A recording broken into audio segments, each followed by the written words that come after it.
So if you know me, you know I'm a proponent of tracking macros. I think it's a great way to be more flexible with your diet, make sure you know how much you're consuming, how to make adjustments, and it can be a great way to get results. However, there may be a different way to do this that may be better for a lot of people, and I'm not talking about tracking versus not tracking here. So I'm not saying you can't get results without tracking, but that's not really the point of this video. But I will say before we get into things here that I do recommend pretty much everyone track at least for a while. I mean, give yourself a few months, just if for no other reason, to build the knowledge base around nutrition, to see what's in the foods you eat, learn what portion sizes look like, and not get caught up in eat this versus that and creating an unhealthy relationship with food. Also understand there's a difference between trying to specifically lose body fat, optimize muscle building, performance, and things like that versus just kind of general weight maintenance. But something you need to understand is your body uses whatever you tend to give it as its fuel source. What I mean by that is if you eat a lot of fat, your body's going to use more fat for energy. If you eat a lot of carbs, your body's going to use more carbs for energy. And the thing with tracking macros is for some people, this can be a little too hyper-focused. It can almost bring out different types of eating disorder type of behavior because you get way too tied into the exact numbers, start freaking out about being 5 grams over your carbs one day and thinking you've just ruined everything, and that's just not the case. So while yes, tracking macros does afford you the extra flexibility to be able to choose the types of foods you want to eat, which is great. However, if you find yourself panicking about being a small amount off of any given macro on any given day, that's not exactly flexible dieting. And I've personally found that people that get too hyper-focused on each gram of each macro and being concerned if you should claim your calories from your BCAAs or diet soda and getting way too tied up into the little itty bitty bits of different types of nutrition are the same people who tend to completely blow out on weekends and then stay stuck, probably because they're still being too overly restrictive with their diet, even though they're not necessarily restricting food choices. So instead of tracking strict macros, a more flexible approach to tracking that I think works well for a lot of people is to focus more on your total calories as well as protein and perhaps fiber, which I'll touch on here in a minute, and not worrying about if you eat more carbs or fat. It really doesn't matter. Like I said before, your body utilizes whatever you give it for energy. And there's been plenty of research that's come out that's shown whether you prefer more carbs or fat doesn't really matter when it comes to fat loss, as long as calories and protein are equated. And by allowing yourself to interchange the carbs and fats however you want, this allows for more flexibility. You don't have to get so tied up in if you should have more carbs or fat or worrying if you went over or below one of the other ones, and it can help take some of the stress out of tracking. And even then, while I recommend calories and protein, it's not like you have to track protein, it's just something I strongly recommend. Protein is by far in a way the most important macronutrient and the most helpful for fat loss and body composition. I've still had clients who only track calories and had to have their own personal preference about not eating a lot of protein, still be able to get results. You just have to accept if you're eating lower protein, you're probably going to be hungrier, you're at higher risk of muscle loss, you're going to have to eat lower calories because you're not getting that high thermic effect of food. And with protein as well as resistance training being the most beneficial things you can do for your own personal body composition, I strongly encourage you to track protein and keep that number up. So not only with giving the calorie and protein targets, you can also give yourself a range, which is something I recommend anyways, even with tracking macros, so you don't get too hyper-focused. But understand your maintenance calories has about 100 calorie range either direction. You don't have the same energy demands every single day, so focusing more on a range instead of an exact number can be really helpful. Sometimes I have people focus on about a 200 calorie range. Say, okay, you're gonna eat between 2200 calories and 2400 calories on average, and maybe with protein you have like a 20 gram variance, so in between say 150 and 170 grams. And this allows for some extra flexibility, especially if you're someone who gets too tied up in the numbers. This can be really helpful. Now, of course, the more diligent you can be with things and the closer you can keep them,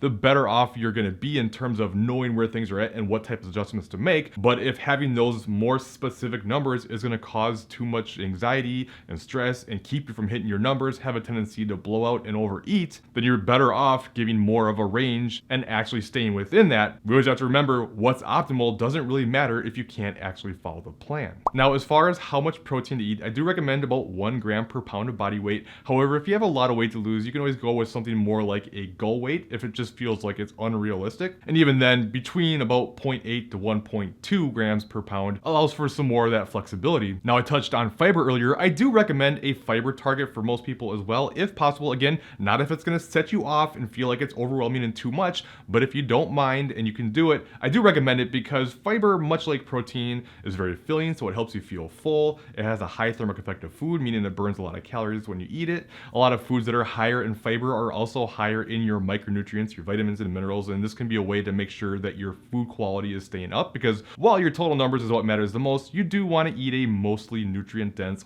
whole food type of diet. We just don't want to look at foods as good or bad or feel bad or guilty if you have something that you don't deem as clean, because this causes all kinds of problems mentally. So having a fiber range can help as well. I do recommend more of a range with fiber and not a specific number. And what I typically recommend is around 1 to 2 grams per 100 calories that you consume, as I find that's a good spot for most people. And the reason I don't just say eat more fiber all the time is because, much like anything, the answer is somewhere in the middle. Just because fiber is good, which it is, doesn't mean that a crap load of fiber is really good. And in fact, having too much fiber can cause a lot of things like gastrointestinal stress, gassiness, bloating, constipation, all these different things. And this is a common thing a lot of people go through, especially if they're going through a reverse and increasing calories and trying to do it through all hard to digest foods.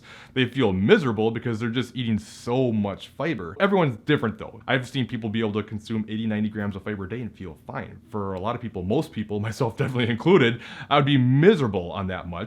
Other people have to stick to the lower end. If they go a little bit too much higher than even the middle range of the 1 to 2 grams, they feel miserable. So it's very specific, but it is a good idea to keep an eye on it. Again, unless it's gonna set you over the top. Also, keep in mind with all of this, we're talking averages for the week now. I highly recommend you do averages for the week and not get caught up on daily numbers. You don't need to hit your numbers perfectly every single day or even within a range every single day. You just want it to work out by the end of the week on average, taking those 7 days divided by 7. And this allows for even more flexibility. You go over one day, well, you can go a little bit under the next day. If you're a little bit more hungry one day, you can compensate. If you're not quite as hungry, you can save up some calories, or if you have some kind of event coming up or anything else.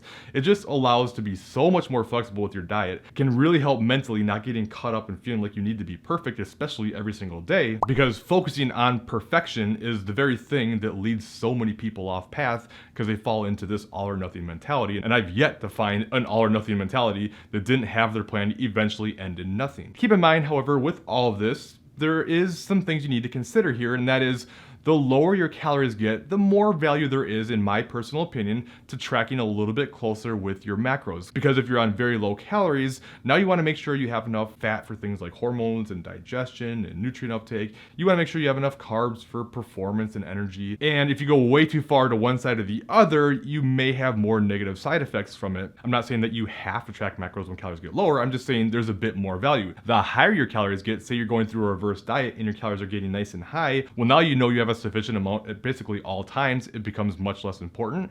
And I still think it's a good idea to at least occasionally look to see what your macros look like, not with giving a target. You're not worried about hitting these numbers, just occasionally looking back and going, okay, like I want to make sure I'm not going way too far to one side or the other. You want to make sure you're not only eating like 20 grams of fat or something and just tons of carbs, because you do want to make sure that you're not eating too low fat, which for the record, it kind of depends a little bit, but I usually recommend at least about 20% of your calories from fat, no less than 15, or on lower calories for women, usually no less than about 30 to 40 grams of fat, and for men around 40 to 50. Of course, there's always individuality, and there's a difference too between a very short period of time versus a lengthened period of time. And of course too, it always just depends on goals. Things like tracking macros is more valuable for someone like a competitor who has more extreme methods and goals, and being more spot on is going to be of more value than someone who's just trying to lose some weight and live a healthier lifestyle. The big thing to me is finding a method that's as least restrictive as possible for you, that allows you to see results and stick to the plan, is going to be the best plan for you. So we can't just put everyone in a box. Like, there isn't a best way, there isn't an only way.